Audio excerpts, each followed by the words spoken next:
Hello friends, you are welcome to our channel Bodhisattva, and today I am here with you to discuss ethics paper 3 of our mains test series program. Well friend, before I start my discussion, first let me introduce myself. This is Deepak Gautam and I am member of team Bodhisattva. Apart from that, I am faculty of ethics and polity. Along with that, I have a profound experience of competing in civil services examination at UPSC as well as state level, and I have experienced almost all the stages of this examination. Well my friend, ये जो हमारा test series initiative है which is started on 21 अप्रैल 2020. इसका objective है कि हम अपने students को असिस्ट करना चाहते हैं to garnish their preparation, and we want them कि ये जो पीरियड है जिसमें बच्चे बहुत डेविएशन फील कर रहे हैं, बहुत हेल्पलेसनेस फील कर रहे हैं, हम उनकी प्रिपरेशन को डायरेक्ट कर सकें.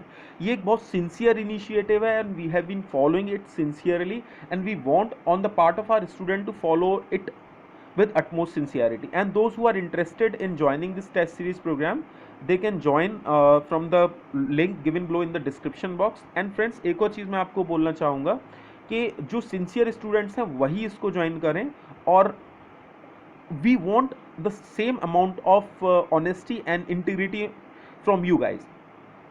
Well, before I go to this particular discussion paper, I want to tell you that कि ये थोड़ा सा लेंदी डिस्कशन होगा. एंड में इस सीरीज के इस डिस्कशन के एंड में जितने भी हमने आंसर बुकलेट एवेल्यूएट करी हैं उनका डिस्क्रिप्शन भी दे रखा है, और उनके बारे में भी हम थोड़ा थोड़ा बताएंगे, इसलिए थोड़ा सा बड़ा होगा. Please be with us till the end of this video. Thank you. So let's start with our discussion from first question, that is attitudes are the result of our experiences. Explain the factor responsible for attitude formation in context of the statement. Well, many of, अगर आप इस question को हिंदी में भी देख लेते हैं, अभिवृत्तियां हमारे अनुभवों का परिणाम है. इस कथन के संदर्भ में अभिवृत्ति निर्माण हेतु उत्तरदायी कारणों की व्याख्या कीजिए. आपने क्वेश्चन को देखा और you have started writing about the factors. आपने उन फैक्टर्स में एक्सपीरियंस को इम्बाइब नहीं करा. That is something which is missed in your answers. But many of you have written good answers, लेकिन कुछ लोग इसको मिस कर रहे हैं. कुछ लोगों ने तो कॉन्टेक्स्ट ही मिस कर दिया है. आपने कॉन्टेक्स्ट से बाहर जाके आपने cognitive, behavioural and experience aspect पे लिखा है. वो एस्पेक्ट को, कॉग्निजेंस एस्पेक्ट, आपको वो एस्पेक्ट पे नहीं लिखना था. आपको इसको लिखना था बेसिकली किस तरीके से, आपकी लाइफ लॉन्ग, जब आप अपने बचपन से लेके when until your last breath, आप जिन जिन चीज़ों को एक्सपीरियंस करते हैं, आप इन जिन जिन चीज़ों के थ्रू गुजरते हैं, उन्हीं चीज़ों से आप अपने एटीट्यूड को डेवलप करते चलते हैं, और वो आपके बिहेवियरल एस्पेक्ट में, आपके वो how you conducted yourself, that play a very important role. ये चीज़ आपको इसमें समझानी थी, और वो कहीं ना कहीं आपने मिस करी है. तो अगर हम इस क्वेश्चन को देखें तो आप you can start from very small introduction about this. हमारे पास तो लिबर्टी है जब हम आंसर को फ्रेम कर रहे हैं कि हम आप उन वर्ड को डाल सकते हैं ताकि वो पूरी नॉलेज आपके लिए एक वैल्यू एडिशन का काम करे. But for short you can write a small brief introduction. और ऐसा नहीं है, देखिए ये चूंकि पेपर है अभी सेक्शन वाइज, तो सेक्शन वाइज हमारे पास होता है कि हम एक दो क्वेश्चन एक ही टॉपिक में से पूछते हैं. तो आपके सामने चैलेंज आ जाता है कि आप इंट्रोडक्शन, अलग अलग इंट्रोडक्शन बनाने की कोशिश करते हो. अगर आपके पास एक स्मॉल इंट्रोडक्शन है, ऑलरेडी प्रिपेयर इंट्रोडक्शन है और अच्छा इंट्रोडक्शन है, तो आप उसको इंट्रोड्यूस कर सकते हैं अगर आप वो कंटेक्स्ट को मैच कर रहा है तो in this context you can write, it means it is not an inborn quality, rather it is learn over the period of time. When you learn it, what play a key role in that learning process. So there are certain methods. These methods जो हैं वो include करते हैं काफ़ी सारे factors को. तो पहला है क्लासिकल कंडीशनिंग. क्लासिकल कंडीशनिंग में बेसिकली फैमिली का रोल बहुत इंपॉर्टेंट होता है, स्कूल का रोल भी कई मरतबा बहुत इंपॉर्टेंट होता है. क्योंकि आपकी फैमिली में आप जिन चीज़ों को होते हुए देखते हैं, वो चीज़ें आपके ऊपर एक इन्फ्लुएंस बनाती जाती हैं, आपके ऊपर एक इम्पैक्ट डालती चली जाती हैं. And you have started those values, those norms, and you started imbibing that into your personality, because that give you sort of recognition and sort of attachment to that particular family norms. ये चीज़ होती है. जैसे कि आपने देखा होगा जिन घर में जेंडर बैलेंसिंग है, जिन घर में डेमोक्रेटिक फैमिलीज़ हैं, वहाँ पर जो फीमेल जेंडर्स होते हैं उनको इक्वली ट्रीट करा जाता है, और उस तरीके की फैमिली में आप भी उसी वैल्यू को इम्बाइब करते हो. वहीं पर जहाँ पर पैट्रियार्की होती है, वहाँ पर आप नेगेटिव वैल्यूज़ को इम्बाइब करते हैं. Further, if you talk about the caste system, many of you do not experience caste system in your life. In your early life आप नहीं महसूस करते हैं, बट आप महसूस करते हैं इसको जाके जब आप 12th पास कर लेते हैं, ग्रेजुएशन कर लेते हैं, जब आप रिजर्वेशन पॉलिसी से आके टकराते हैं। उससे पहले ये सारी चीज़ें आपके अंदर जो इन्फॉर्मेशन वो कहाँ से आती है, वो सारी इन्फॉर्मेशन फैमिली लेवल पर जो बातें होती हैं, डिस्कोर्सेज होते हैं, उनसे डेवलप होते हैं। इसीलिए बोला जाता है कि जिन फैमिलीज में ये डिस्कोर्सेज नहीं होते उनके बच्चे ज़्यादा राशनल होते हैं। So in this context, the next is about reward and punishment. In your early childhood और in your adolescence age आप महसूस करते हैं कि जिन चीज़ों से आपको रिवार्ड मिलता है, रिवार्ड वो कैसे हो सकता है, फाइनेंशियल हो सकता है, वो हो सकता है रिकग्निशन हो सकती है, वो ग्रुप में रिकग्निशन हो सकती है। जैसे टीम में आप स्कूल में किसी टीम में खेलना चाहते हो, आपके अंदर टीम वर्क की स्पिरिट होना जरूरी है, तो आप उस वैल्यू को अपने अंदर इनकलकेट करोगे, उस वैल्यू को, तो फिर वो आपके एटीट्यूड में रिफ्लेक्ट होने लग जाएगी। You have started feeling yourself to the part of that institution, तो आप उस इंस्टीट्यूशन का पार्ट फील करते हो अपने आप को, टीम का पार्ट फील करते हो अपने आप को, तो आप वही वैल्यूज़ को वहाँ भी इम्बाइब करते हो, तो वो आपकी एटीट्यूड में डेवलप होने लग जाती हैं, और आप उन सारी चीज़ को डिसरिगार्ड करते हो जहाँ पर वो चीज़ें आपको डिसरिगार्ड करा सकती हैं आपके ग्रुप में। Next is about the observation and learning and social learning.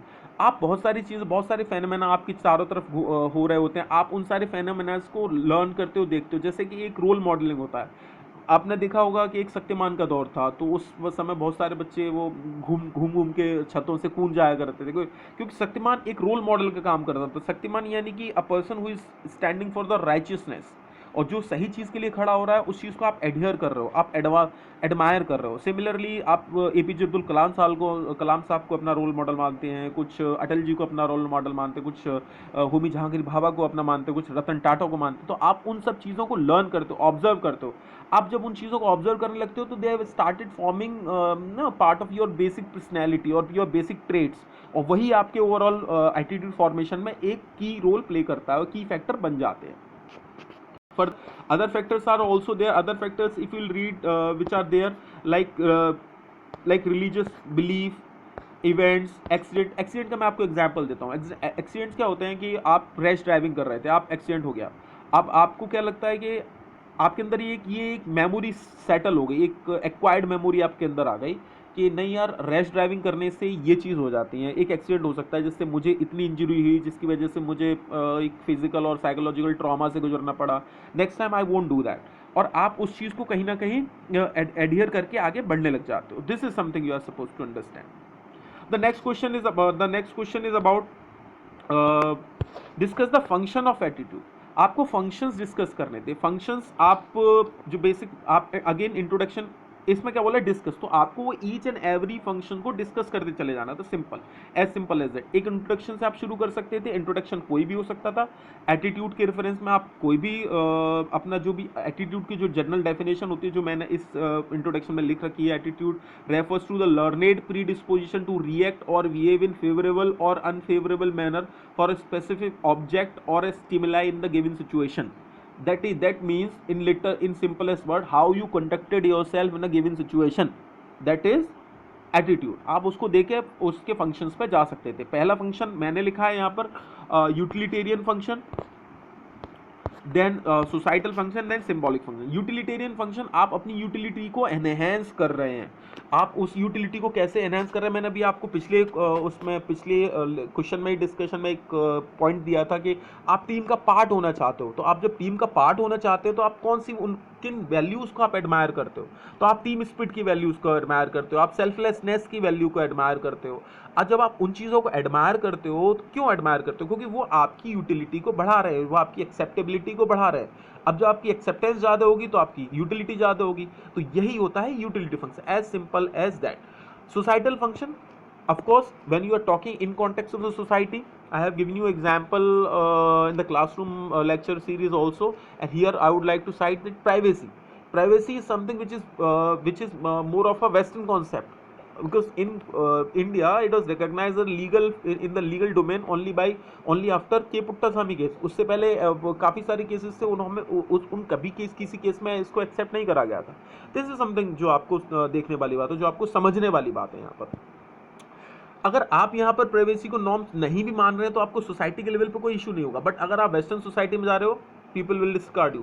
Similarly अगर आप जेंडर बैलेंसिंग की बात करो, तो अगर आप किसी बड़ी ऑर्गेनाइजेशन में, ओरेकल, गूगल या इन इंस्टीट्यूशंस में काम कर रहे हो, या आप किसी गवर्नमेंट के बड़े डेजिग्नेशन पे हो, लाइक आप IAS ऑफिसर हैं या स्टेट सर्विसेज में आप एम्प्लॉयड हैं, तो आप वहाँ पर जेंडर डिस्क्रिमिनेशन नहीं एम्प्लॉय कर सकते। बट आप अपनी फैमिली, आप अपने सोसाइटल लेवल पे, जैसे कि अगर आप कुछ चीज़ों में देखें, कुछ बैकवर्ड सोसाइटीज़ में, बैकवर्ड एरिया, बैकवर्ड रीजन्स में, जहाँ पर आप जेंडर डिस्क्रिमिनेशन कर रहे हो, तो आपको कोई नहीं रोकेगा। ओके, बट उस ऑर्गेनाइजेशन लेवल पे आप उस सोशल स्ट्रेचर पे जाने के बाद नहीं कर सकते हैं, आप उस सोसाइटी में जाने के बाद नहीं कर सकते हो, क्योंकि सोसाइटी में मोरालिटी वेरी करती है। This is something you are supposed to know about the ethics morality. Ethics is about absolutism, while morality is having relativity. So western society में जेंडर डिस्क्रिमिनेशन आप नहीं कर सकते। आप बड़े इंस्टीट्यूट्स जो हैं, बड़े कंपनीज हैं, मल्टीनेशनल कंपनीज, आप वहाँ पर नहीं कर सकते। वहाँ पर equal pay for equal work मिलेगा, बट आप अगर ग्राउंड लेवल पे देखिए तो शायद आपको वो नहीं मिलेगा, वो उतनी सेंसिटिविटी आपको नहीं मिलेगी। तो आप अपनी सोसाइटी के चेंज होने से आप अपने फंक्शंस को, अपने बिहेवियर को भी चेंज करना शुरू कर देते हो, ताकि आप उस सोसाइटी में अपने आप को एडजस्ट कर पाओ। The next is about symbolic function. Symbolic function is also having relevance in this context. कुछ सिंबल्स होते हैं, जैसे नेशनल सिंबल्स हो गए, नेशनल एंथम हो गया, आपको उन सारे सिंबल्स में अपने उन सिंबल्स को रिस्पेक्ट करके, उन सिंबल्स से अपने आप को कनेक्ट करा के आप अपनी एक्सेप्टेंस बढ़ा देते हैं। अगर आप नेशनल फ्लैग को अगर डिसरिगार्ड करना शुरू कर दे, तो people will started disregarding you. Okay, so this is something which you are supposed to understand. And apart from that, if you wanted to read further, you can read about the Daniel Kahne's 1960 model, जो उन्होंने बताया था। इसमें उन्होंने knowledge, self और ego expression और adaptive और ego defensive functions को डिस्कस करा था। You can Google it out and you can read it anywhere. Further, non violence. In this question, majority of you, like, read the question carefully. Non-violence enjoys a place of central significance in the teachings of Jainism, and discuss this one of the five main feature. Discuss this one of the five. तो discuss इसको कराना था, ना कि सबको discuss करना था। What you started doing, you have started discussing everything. और अगर आपने उनको भी डिस्कस करा तो उनको लेंथ पे कर देते। आपने क्या करा, उनको वन पॉइंटर में मेंशन करके काफी सारे स्टूडेंट्स आगे बढ़ गए। आपको क्वेश्चन तो कंप्लीट करना था ना। तो आपको, जब आप पढ़ रहे हो तो क्वेश्चन को केयरफुली पढ़ो। तो और कुछ लोगों ने लिखा भी, तो उनके आंसर्स में एक रिदम नहीं थी। आप अब इस मॉडल आंसर की एक रिदम देखिए कि Jainism as a religious sect is one among the earliest proponent of the non-violence in physical as well as spiritual domain, and cherished as one of the पंच महाव्रता। और वो पंच महाव्रता नीचे दे रखा है। वो थोड़ा सा ये PDF को रीसेटल करते में शायद आगे पीछे हो गया, उसको आप प्लीज एडजस्ट कर लीजिएगा। ये ऊपर होना चाहिए, फिर नॉन वायलेंस वाला इसके नीचे आएगा। तो non violence as one of the वो, आप उसको रीड करिए। किसमें, तो वो पहले फिजिकल सेंस में बताता, आप उसे फिजिकल सेंस में डिस्कस करते हैं। फिर then it go to the spiritual, when you align the internal peace as well as external peace, then only a harmonious construct can be prepared। जब तक आपका अंतरात्मा और बाह्य दोनों चीज़ अगर जुड़ नहीं जाती हैं, तब तक आपका कनेक्टिविटी कभी नहीं आएगी। जब आप एक एग्जाम्पल मैं आपको अभी दे सकता हूँ कि जब आप इंटरनली पीसफुल नहीं होते हैं, तो when you conduct yourself externally, तो आपके अंदर एक रेस्टलेसनेस आती है, वो हमेशा इसी का रिफ्लेक्टिव है। तो जब आप when you will read this question ना, read this model answer, you can feel that कि आप किस चीज़ को मिस कर रहे थे। Fine. So next we go to the Charvaka religion. Charvaka is one of the earliest proponent of materialistic culture and it was the earliest challenge to the existing post Vedic culture. आपका post Vedic culture जो religion जो था, basically not culture पर से, जो religion था उसको challenge करने वाले थ्योरिटी में, चैलेंज करने वाले थॉट, स्कूल्स ऑफ थॉट्स में सबसे पहले चारवाक था। और इसी स्कूल ने बाकी और बहुत सारे मेटेरियलिस्टिक और अनऑर्थोडॉक्स जो सेक्ट्स और रिलीजन इमर्ज हुए 600 BC के अराउंड, उनकी फाउंडेशन स्टोन भी इसी ने डाला। तो आपको ये चीज़ भी ध्यान रखनी है इस चीज़ में। Many of you started writing directly to the philosophical aspect, so छोटा सा एक इंट्रोडक्शन बनता है, क्योंकि ये एथिक्स का पेपर है। यहाँ पर 6 मार्क्स में आपको 200 मार्क्स का पेपर लिखना है, वो आप अलाइन कर सकते हैं अदर पेपर से। तो यहाँ पर आपको थोड़ा सा लेंथ ज़्यादा लिखनी है। फाइन, आप उतना लेंथ लिख के काम नहीं कर सकते हैं जितना आप अदर पेपर में लिख रहे थे। तो अभी इस चीज़ को आप ध्यान रखिएगा। फाइन, एक छोटा सा इंट्रोडक्शन जरूर बनता है। फिलॉसफी इसकी बेसिकली मेटेरियलिस्टिक, लेकिन टिपिकल मेटेरियलिस्टिक एस्पेक्ट भी नहीं है। अगर आपको चारवाक समझना है तो आई वुड सजेस्ट कि आप 2 मूवीज को मिक्स कर दीजिए। एक तो है आंखों देखी मूवी संजय मिश्रा की, और दूसरी है परेश रावल की मूवी ओ माय गॉड। आप इन दोनों मूवीज को मिक्स कर दो ना और इनके आइडियाज को इनके आइडियाज को इंटरवोवन सिनेरियो से देखो, जोड़कर देखो, तो आपको एक बहुत क्लियर व्यू मिलेगा चारवाक कल्चर का। चारवाक कल्चर बोलता है कि आप गॉड में बिजी मत हो, आप अपनी एग्जिस्टेंस को रियलाइज करो, आप अपनी कॉन्शियसनेस को फील करो, आप अपनी जो आपकी जागृति, आप जिंदा हो, that is important. As you die, as you go unconscious, जैसे आप अनकॉन्शियस होते हो, आप मर जाते हो, फिर आपका रेलेवेंस खत्म हो जाता है। ठीक है, जैसे कि हम लोगों की जनरल लैंग्वेज, जनरली हमारी सोसाइटी में बोला जाता है, अरे मरने के बाद क्या देखना। तो मरने के बाद who knows what will happen to you, you yourself don't know. तो आप उस गॉड को, सोल को, ये सारी जो इंटरवेंशन है, अननेसेसरी इंटरवेंशन, उसकी वजह से इतना आपको परेशान मत करो।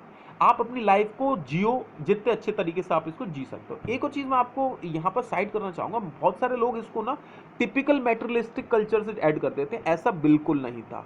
इट नेवर, अभी जो हमारा मेटेरियलिस्टिक कल्चर है, it is more based on individualism as well as consumerism. While ये जो मेटेरियलिस्टिक कल्चर था, that was to live in social harmony, to live with harmony, live with natural harmony. ये harmony based religion था, school of thoughts था। Problem क्या है कि इसके बारे में एडिकेट इन्फॉर्मेशन नहीं है, तो जिसको जितना मिलता है वो उसको अपने तरीके से ओपाइन करने लग जाता है। So be careful when you are writing about this. Now let's switch to the Syadvad question. Syadvad is also about the concept of concept of perhaps, concept of maybe. Like how do you see the words? Don't see the word in binary, right or wrong. कुछ भी ऐसा clear नहीं होता है, nothing is right and wrong. चीजें, things exist, they exist in multiple form, you can opine that differently. जब आप किसी चीज को मल्टीपल पॉइंट ऑफ व्यू से देखने की कोशिश करते हैं, तब आप किसी एक राइटफुल कंक्लूजन की तरफ मूव कर सकते हैं। एब्सोल्यूट कुछ भी नहीं है, सोल एब्सोल्यूट नहीं है, गॉड एब्सोल्यूट नहीं है, हमारी एग्जिस्टेंस एब्सोल्यूट नहीं है, नथिंग इज एब्सोल्यूट। ये अनेकांतवाद का एक कॉन्सेप्ट था, but later on it got it own transformations also. So this is something. The next is Avsarpani and Utsarpani. Avsarpani and Utsarpani, if you'll read this, it is like this. It is like cycle. Okay. तो ये जो ऊपर वाला cycle है, ये it is about the उत्सर पानी, और जो नीचे वाला साइकिल है, इट इज अबाउट अपसर पानी। That means it is a period of degeneration, it is a period of sorrowfulness, it is a period of demises, it is a period of pain. The second part, the Utsar Pani is a period of blessings, it is a period of all sort of happiness happening around you. So ये एक simple सा concept था, आपको नहीं पता था, it's okay, but अब पता कर लीजिएगा। नेक्स्ट इट्स अबाउट अजीत केश काम्बली। अगर आपने चारवाक पढ़ा है और आप इनको नहीं जानते हैं, तो आपने उसको डेथ पे जाके नहीं पढ़ा है, इसको जरूर पढ़ना चाहिए था। बुद्धा के कंटेम्पररी थे, मेन जो स्कूल की जो फिलॉसफी थी, इन्हीं ने प्रोपाउंड करी थी। दो इनका कुछ डायरेक्ट इन्फ्लुएंस हमको नहीं मिलता है, जो भी मिलता है तो अदर या बुद्धिज्म के रिलेशन में या अदर बुद्धिस्ट टेक्स्ट में हमें इनका रिलेशन मिल जाता है। पंच महाव्रता वाज वेरी इजी क्वेश्चन, तो इसमें तो कुछ भी बहुत ज़्यादा एलेबरेट करने की जरूरत नहीं थी। Well friend, that's where our discussion comes to an end. Now about the students and their review. Well Lokesh, आपकी परफॉर्मेंस इस पेपर में इम्प्रूव हुई है comparative to the last paper. कुछ चीज़ों में ध्यान रखिए, शॉर्ट क्वेश्चन आपने अच्छे लिखे, कुछ आपको पता नहीं था तो आप नहीं लिखे हैं। पहला क्वेश्चन जो था, आपने मेंस लॉन्ग क्वेश्चन में जो फैक्टर्स वाला था, आपने उसको अलग डायरेक्शन में लिख दिया था, जो नहीं लिखना था। आप मॉडल आंसर से अपने आप को रिफ्रेश कर लीजिएगा। फैक्टर्स आप लिख सकते हो, family, school, society, government, other what, आप ऐसे भी इसको लिख सकते हो सिंपलेस्ट वे में। और आपको मोर क्लासिकल, मोर कॉन्सेप्चुअल वे में लिखना है, तो आप जो मैंने आपको मॉडल आंसर दिया, आप उस वे में ले आके लिख सकते हैं। Apart from that, the third question, the second question आपने इंट्रोडक्शन मिस करा है, दैट्स व्हाई आपका मैंने एक मार्क काटा है वहाँ पर, 0.5 marks I must say. Third question में आपने एलैबोरेट नहीं करा है उस कॉन्सेप्ट को, that's why you are given 1.5 marks only. The fourth question is about that you written well that question, but again you miss the introduction. Okay, you can afford in ethics part. Aakash, थोड़ा सा improve करिए कुछ चीज़ों, कुछ count पर जो मैंने यहाँ पर लिख लिए हैं। सेकंड क्वेश्चन जैसे आपने लिखा है लॉन्ग क्वेश्चन में वेग था, फर्स्ट क्वेश्चन में जो एक क्लियरिटी थोड़ा सा कहीं ना कहीं मिसिंग थी, जैसे इंडिविजुअल एट्रीब्यूट्स, वो आपको एक्सप्लेन करना चाहिए था थोड़ा सा। Third question introduction out of context था, इट शुड नॉट बी, ऐसा कॉन्टेक्स्ट आप कभी नहीं लिखेंगे जो बिल्कुल आउट ऑफ कॉन्टेक्स्ट में हो, या तो आप लिखिए ही मत अगर इंट्रोडक्शन आपको नहीं समझ आ रहा है तो। Fine. Fourth question is about थोड़ा सा उसमें क्लियरिटी नहीं था, क्लियरिटी के साथ लेकिन 4 मार्क बहुत इसेंशियल, बहुत ल्यूसिड मैनर में आपको लिखना है, क्योंकि वो इतना ज़्यादा कॉन्सेप्ट के बारे में लोगों को खुद नहीं पता। अगर आप उसकी मेटलिस्टिक एस्पेक्ट को अगर क्लियरली नहीं लिख पा रहे तो आप एक बैड इंप्रेशन छोड़ देंगे। Clear. Surbhi, performance was again remarkable. आपके सारे पेपर में परफॉर्मेंस ऑलमोस्ट अच्छी रही है, आप कहीं भी मिस नहीं कर रहे हैं थीम को। मैं सजेस्ट करूंगा जैसे थर्ड क्वेश्चन में आप अलाइनमेंट का ध्यान रखिए, थोड़ा वो क्या है कि जुड़ाव नहीं लग रहा था, फ्लो नहीं लग रही थी क्वेश्चन में, बाकी चिंतन अच्छा था। देखिए कभी कभी कुछ क्वेश्चंस में होता है कि एग्जामिनर को भी अच्छा फील आना चाहिए क्वेश्चन पढ़ते में, अगर वो फील नहीं आ रहा है तो कभी कभी वो आपके मार्क्स को कहीं ना कहीं लिमिट कर देता है। प्रस्तावना, सेकंड क्वेश्चन में आप प्रस्तावना को थोड़ा छोटा करिए, आप कई मरतबा पर प्रस्तावना को बहुत बड़ा लिख देते हैं, अगर आप उसको थोड़ा सा कोशिश करिए उसमें डायग्राम वगैरह डाल सकते हो, अगर उसको थोड़ा और इनोवेटिव बना सकते हो, शब्द ज़्यादा खर्च करने की आवश्यकता नहीं है आपको, क्योंकि उसमें टाइम भी लगेगा और आप चीज़ें छोड़ेंगे भी। लघु क्वेश्चन में आपको जो नहीं पता थे उन्हें आप अपनी जो सोर्स ऑफ इन्फॉर्मेशन है गूगल कर लीजिए, अच्छी किसी रेलेवेंट इन्फॉर्मेशन से आप पढ़ सकते हैं। प्रत्येक good performance, again commendable. Short question, second question में आपने बस जैनिज्म लिख दिया था, that's why I have given you 0.5 marks, that itself was enough, ठीक है, टू गेट। आप बाकी उसके बारे में और पता कर लीजिए। लॉन्ग क्वेश्चन में first question was good, first question में आप कंक्लूजन डालने की कोशिश करिए जो आपने मिस करा था। सेकंड क्वेश्चन में 2 मार्क्स का क्वेश्चन था, 2 मार्क्स आपको इसलिए दिए गए क्योंकि उसमें क्लियरिटी नहीं थी बिल्कुल भी आपके आंसर में। थर्ड में आपने बहुत सारे वर्ड खर्च कर दिए, कि इतना जब आपको नहीं पता है तो आप उस पर ज़्यादा वर्ड खर्च करने की कोशिश मत करिए, आप रेलेवेंट लिख के निकल जाइए, क्योंकि आपको अगर 3 मार्क्स मैंने आपको दिया, आपको 2.5 मार्क्स आपकी, लेकिन इसको केस स्टडीज़ में जाके एनहेंस कर सकते हो या किसी और एरिया में जाके आप बढ़ा सकते हो। Fourth question was good. Anurag, first question में क्लासिकल कंडीशनिंग में आप पॉलिटिकल एग्जाम्पल मत डालिए, उसे फैमिली लेवल पर लिमिट करके रखिए, शायद हो सकता है आप क्लास मिस कर रहे हो तो आपको क्लियरिटी उस पर थोड़ा सा कम हो। Let me know if you are. The next is about second question again good, missing some part, but overall it was very fine question, you have written it well. Third question 2 marks because अहिंसा वाले part में आपने ज़्यादा नहीं लिखा है। Fourth question again good. Short question में आपको शायद क्वेश्चन पता नहीं थे, that's why you did attempt. Aditya, very good बच्चा, यू आर राइटिंग गुड, आप इसको इम्प्रूव करते रहिए, क्योंकि आप अभी अंडर ग्रेजुएट हैं और आप अगर इतना कोशिश कर रहे हैं, इतने एफर्ट डाल रहे हैं, तो वो आपको आगे बहुत एडेड एडवांटेज इनिशिएट करेगा। वैशाली, आपका प्रेजेंटेशन पार्ट रिमार्केबल है, it is very good, keep on advancing it further. बाकी क्वेश्चंस में मैंने रिमार्क लिख दिए हैं, एलैबोरेट लिखा है, आपको मिल जाएगा। थर्ड क्वेश्चन में आपने रिदम मिस करी थी, इसलिए कुछ 0.5 मार्क्स मैंने आपका वहाँ पर डक कर दिया था। Purva, you have started writing the question in the ethics part itself, आप इसको कंटिन्यू रखिए, आपका राइटिंग स्किल्स अच्छे हैं और इम्प्रूव और इम्प्रेसिव भी, आपका प्रेजेंटेशन पार्ट पहले से ज़्यादा इम्प्रूव हो चुका है। सेकंड क्वेश्चन में आप इंट्रोडक्शन को इम्प्रोवाइज़ करिए, और थर्ड क्वेश्चन में कुछ एडिशनल इन्फॉर्मेशन डालने की उसमें ज़रूरत थी। शॉर्ट क्वेश्चन में आपको कुछ पता नहीं था। श्वेता, वेरी गुड अटेम्प्ट बच्चा, चूँकि आपको अभी तो देना, आपका जो टारगेट 2020 और प्लस है, तो आप उस हिसाब से बहुत अच्छी मेहनत कर रहे हैं, keep on doing this. So friends, यहाँ पर हमारा एवेल्यूएशन पार्ट भी खत्म होता है। आई होप आपको ये वीडियो लेक्चर पसंद आया हो, और अगर आप चाहते हैं कि ऐसी वीडियो और बने लेक्चर पे, तो इससे ज़्यादा से ज़्यादा अप्रिशिएट करिए। कमेंट, अगर आपको कुछ सजेशंस हैं तो आप जाके कमेंट बॉक्स में जाके लिख सकते हैं। अपार्ट फ्रॉम दैट, आपको अगर ये आपने एंजॉय करा है अगर ये पूरा प्रोसेस, तो आप वीडियो को लाइक करें, चैनल को सब्सक्राइब करें और बेल आइकन को हिट करें। Along with that, share it with your friends and colleagues also, so that they can also got to know about this novel initiative on our part. So friends, all the best, have a nice day and enjoy your day.